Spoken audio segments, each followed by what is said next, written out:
between homes in Put-in-Bay and St. Petersburg.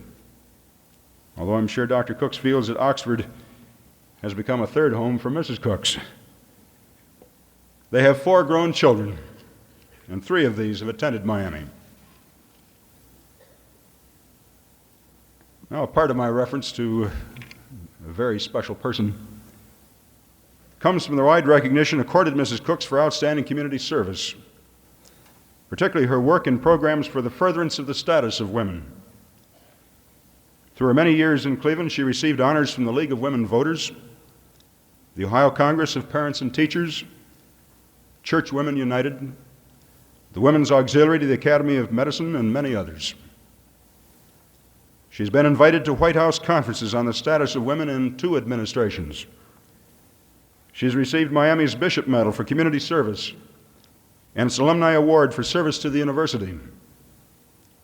She was 1973 National Delta Zeta Woman of the Year. She and Dr. Cooks are members of the Miami President's Club. But even more, I make reference to a very special person for the intensity and unselfishness of her performance as a trustee and as chairman of the Board of Trustees. The Board of Trustees is by law the governing board of the university. I expect most of you have little idea of what it means to a president when such a board is well-informed, dedicated to the institution, and willing to work in harmony with the administration. Let me assure you that Lucile Crowell Cooks has set an example for the board she heads. She does her homework. She gives generously of her time and her resources. She invites student input. And even when not entirely ready to agree with everything she hears from students, she weighs that input carefully. She's extremely sensitive to the impact of the actions of the board, of our students, and of our faculty upon the university's various publics. In a decade when individual freedom has been the big push, she's insisted that individual freedom for some must not intrude on individual rights for others, and she has worked for more effective education and health and other aspects involving the changing campus customs. There are so many things that could be said in defining the true stature of this person whose schoolmates called her tiny, referred to her deep interest in the total quantitative effort of Miami. The many times her personal influence has had statewide benefit to this university. Her pride in her role in Delta Zeta and the persistence of her work with our administration on behalf of Greek letter women's societies.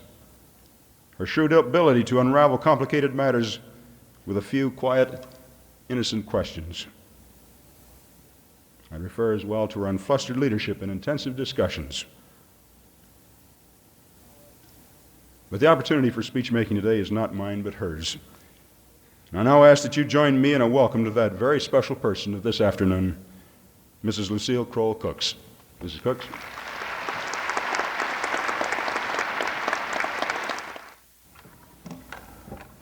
Thank you, President Shriver, for that most generous introduction. Distinguished platform friends, members of the faculty, friends of Miami, parents, and alumni-to-be. The weather certainly didn't cooperate very well today for us, and I think I'll take part of the blame because I failed to bring and pack sunshine when I came from Florida yesterday. When I left the Tampa airport, it was over 80 degrees. So it was kind of a switch to wake up this morning and see snow all over the ground. It's a privilege indeed for me to have this opportunity of sharing some thoughts with you this afternoon. When I was invited to address you today, I considered it a real challenge. For what could I say that you would remember next week, perhaps even tomorrow?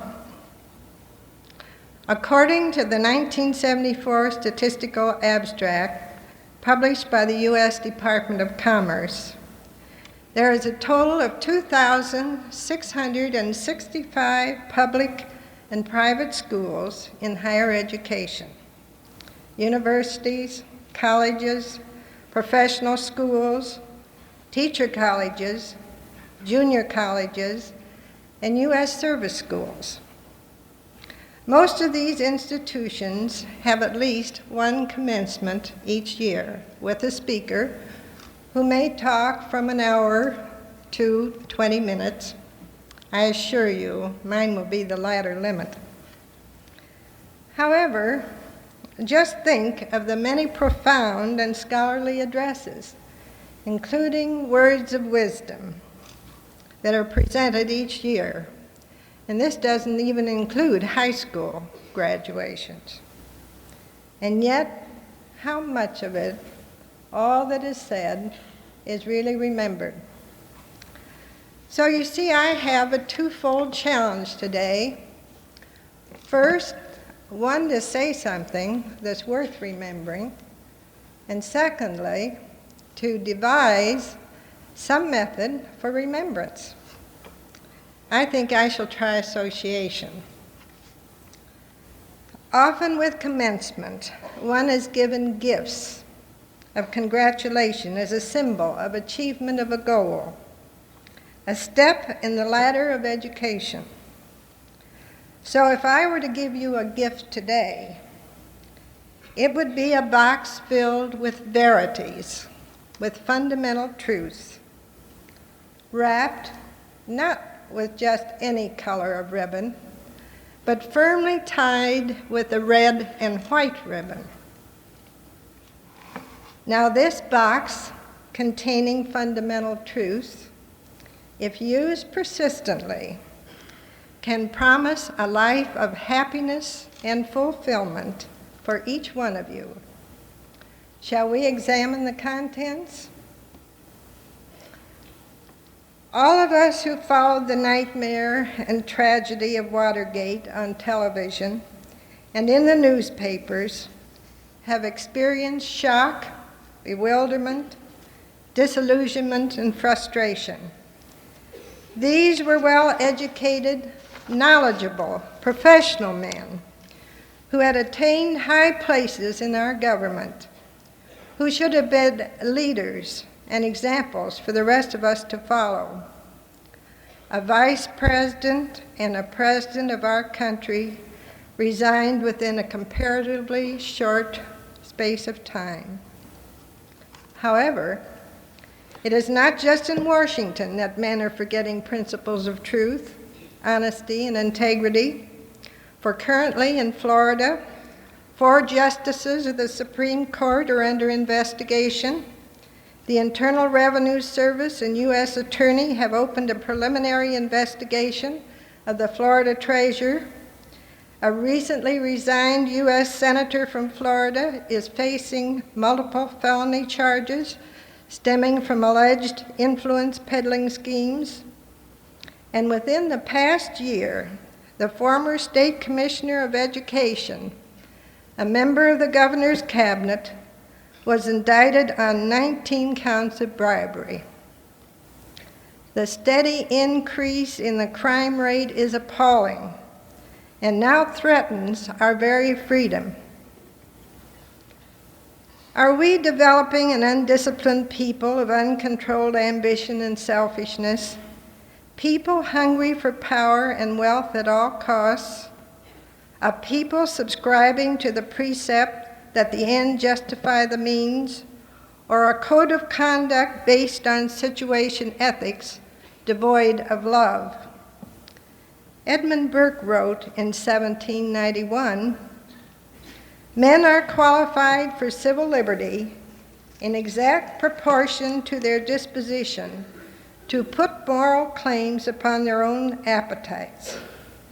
Society cannot exist unless a controlling power upon will and appetite be placed somewhere, and the less of it there is within, the more there be without. It is ordained in the eternal constitution of things that men of intemperate minds cannot be free.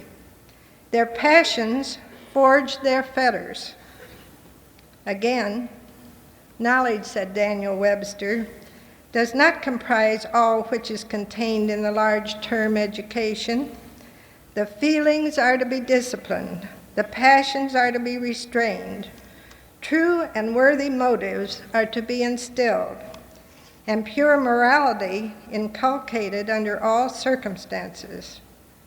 All this is comprised in education. Surely we realize that knowledge without wisdom is of little use, and it is self-evident that we are in dire need of moral wisdom.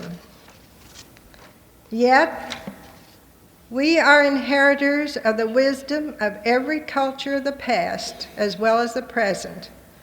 We have only to study the history of past civilizations to understand that moral decay within has been the downfall of many states and empires, although we often use Rome as a classic example. Moral decay is more to be feared than the atom bomb with all of its destructiveness, and indeed may lead to the reckless use of it. How many paintings have you seen recently, or fiction books have you read, or movies and programs on television have you viewed, which have been a source of inspiration to you? Has our search for realism numbed and degraded our moral sensibilities so completely that we don't comprehend what is happening to our society? If you haven't taken a course in comparative religions, do so at your earliest opportunity, or go to the library where you will find a number of books written by thoughtful authors. It will be well worth your time, for it will give you a perspective and history of civilization as a background to better understand our present one and help you in the formation of your own beliefs. Religion, ethics, and moral conduct have been so intertwined through the centuries that it is difficult to discuss one without the other. In a dictionary of religion and ethics by Matthews and Smith, ethics is defined as a science or philosophy, or more modestly, the study of moral conduct. By moral conduct, in turn, is meant conduct regarded as right or wrong, or as what ought or ought not to be, or as involving deliberations and choice between ends viewed as good. In all of the 11 major living religions of the world, we find definite sets of documents which serve as guidelines and commandments for divine truths, called, in Hinduism, Vedas, Book of Knowledge; in Buddhism, 3 baskets of teachings; Confucianism, the 5 classics and 4 books; Judaism, the law, the prophets, and the sacred writings; Islam, Quran, the reading or the recital; and Christianity, the Bible or the book, to name the more familiar ones. It is important to note that beginning with Hinduism, which has been dated from 2500 to 1500 BC, with its prayerful discipline and including the other living religions, we can find great similarity and in fact duplication of virtues which were considered as imperatives, such as charity, truthfulness, love, wisdom, discipline, equanimity, forbearance, duty, justice, temperance, and courage. Because there are more followers of the Christian religion, as evidenced in the 1972 statistics, than of any other of the living religions in the world, in fact almost double in number, the Christian ethics of compassion and forgiveness should be included. All of these truths have been distilled by millions of people through centuries of living experiences. Certainly these truths should be placed in the gift box, tied with a red and white ribbon. How can these age-weathered truths be given greater emphasis currently if we hope to have a responsible society in the future? There was an article in Time magazine a number of years ago in which the words moral muscle were used. Perhaps we have been concerning ourselves too much with the mind muscle in seeking the knowledge and factual material with great significance given to the resulting material advantages. We have directed attention increasingly to the development of the body muscle, with our interest in physical education, athletics, and sports. But how about the moral muscle? Too many of us for too long have been giving only lip service to the exercising of our moral muscle. And one of the reasons it has atrophied is our misconception of the true meaning of tolerance. It is one thing to be tolerant of another's ideas and beliefs, and quite another to be tolerant of principles. We no longer seem to be able to face a question simply of whether it's right or wrong, and we spend energy and time trying to find a path around the right course if it doesn't quite suit us or isn't to our personal advantage, and still not have this action definitely wrong. Too many subscribe to the theories that anything is all right just so they aren't caught, or that because everyone else is doing it, it's quite all right, or that the end result justifies any means which might be employed to gain it.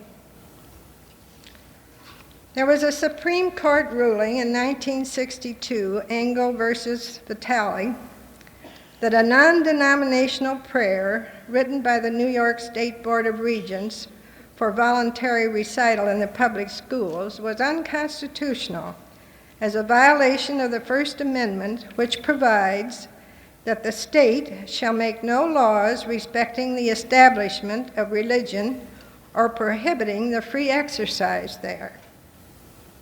A year later, in the school district of Abington Township, the court banned Bible reading and recitation of the Lord's Prayer in public schools on ground that it tended to establish a state religion. The significance of these rulings is that in order to maintain strict separation between church and state, the state may not prescribe any kind of religious exercise for public schools.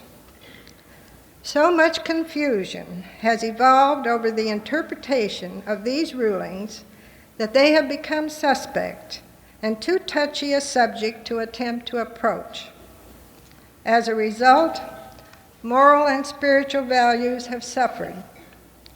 There is no ruling which prohibits the study of ethical values or world religions. According to an address given by Dr. Ernest Hahn, former president of Miami University, William Holmes McGuffey was one of the great educational leaders of his day, who exerted an unusual influence on a number of generations of children across the country through his series of McGuffey Readers. He taught not only how to read, but what to read. He stressed the importance of character through the stories of great men. He taught patriotism. He taught literary and spiritual values of the Bible. Surely today we should be resourceful and imaginative enough to stress and incorporate the basic principles of good character and ethical conduct into the curriculum of our schools and colleges. No one part of our society can accomplish this difficult assignment alone. But if enough of us clamor, we might gain the support of the media, of radio, television, and the press. The churches can only reach those who enter the doors voluntarily, so that education and religious experience will be in direct proportion to the importance we make of it. Somehow, some way, we must cut through all the surface complexities that surround us and have the fortitude to believe in and build into our daily lives the fundamental truths. There are many reasons for the deterioration of moral muscle, but I shall present one more, and that is pessimism, which can undermine an individual, a community, and a country. It has been said that pessimists always see the difficulties first, thereby defeating themselves and failing to go on and see the opportunities, while the optimists see the opportunities first and consider the difficulties later. Pessimism is often used as an excuse for inaction, which leads to apathy. All too frequently, it is much easier to take the line of least resistance, especially if we aren't directly concerned. We are well aware of existing conditions, but we shrug our shoulders and murmur, "What can we do?" How clearly Edmund Burke's statement has been underscored these past months when he said, "All that is necessary for the forces of evil to win in the world is for enough good men to do nothing." In the Christian century, some time ago, there was a quotation which declared quite simply, "In these days of gathering gloom, there are 4 things that we can do with our hands. We can wring them, we can fold them, we can put them in our pocket, or we can lay them on some job that needs to be done." We know that there have been other periods when moral and spiritual values have been neglected, taken for granted, corrupted, forgotten, and we are facing such a period today. It is no easy task that confronts us, for we are living in an age of anxiety and fear of overstimulation and too little time to accomplish too many things. Almost as much has happened in technological advancement during my lifetime as has occurred in all of life before. Someone has said that 90% of the technology that we now enjoy has been developed in the past 30 years. Alvin Toffler brings this into sharp focus in his book, Future Shock. He states, "The concept of future shock and the theory of adaptation that derives from it strongly suggest that there must be a balance, not merely between rates of change in different sectors, but between the pace of environmental change and the limited pace of human response. For future shock grows out of the increasing lag between the two." He concludes with these words, "For by making imaginative use of change to channel change, we can not only spare ourselves the trauma of future shock, we can reach out and humanize distant tomorrows." This book is filled with the super technological discoveries which are in the very near future, and to which we will have to make rapid decisions. In turn, these decisions will have to be undergirded with right and good judgment by both women and men if society is to survive. For many years, I have been concerned about the status of women. Suffice to say today that society needs the best contribution each one of us can make.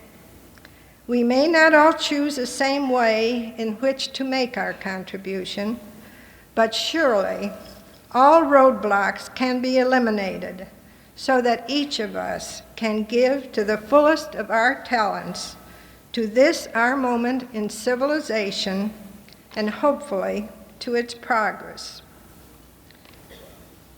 There are several more truths that should be placed in your gift box, tied with a red and white ribbon. In The World's Living Religions, written by Dr. Robert E. Hume, he lists the principles of the Golden Rule, saying, This teaching concerning the proper method of dealing with other people has been approximated as a summary rule in 8 different systems of religion and philosophy. To cite only a few of the examples, in Hinduism, do not to others which, if done to thee, would cause thee pain. This is the sum of duty. In Buddhism, in 5 ways should a clansman minister to his friends and familiars, by treating them as he treats himself. In Judaism, take heed to thyself, my child, in all thy works, and be discreet in all thy behavior, and what thou hatest, do to no man. And in Christianity, all things therefore, whatsoever ye would that men should do unto you, even so do ye also unto them. Certainly the golden rule should be put in your gift box, and there is still room for 3 more truths which I would like to add. Today, with commencement, is the commencing of a new segment in your life. We have a wonderful world, although at the moment it is physically and spiritually ill and wounded. Yours will be the opportunity to assist in the binding of these wounds. Economically, we know that there are rough times ahead, and you may have difficulties in finding the kind of a position for which you have been trained or expect to find. However, determination, persistence, and enthusiasm will eventually bring success. In addition, you will need the truths of faith and hope and a double portion of love. Love that is a responsive love and is expressed in McGee's Religion and Modern Man, not a law, but a spirit that goes out toward one's fellow human beings, a spirit of openness, respect, and goodwill. Kant saw that this kind of goodwill was the one thing in the whole universe that was good without qualification. This love encompasses what Albert Schweitzer meant by reverence of life. In your gift box now, I have placed the following verities: charity, truthfulness, love, wisdom, discipline, equanimity, forbearance, justice, duty, courage, the golden rule, faith and hope, and a double portion of love. May the red and white ribbon tied around this box serve as a constant reminder of its contents. This gift, if used consistently, will serve you well, for you will have a responsible and rewarding life of joy and peace. Thank you.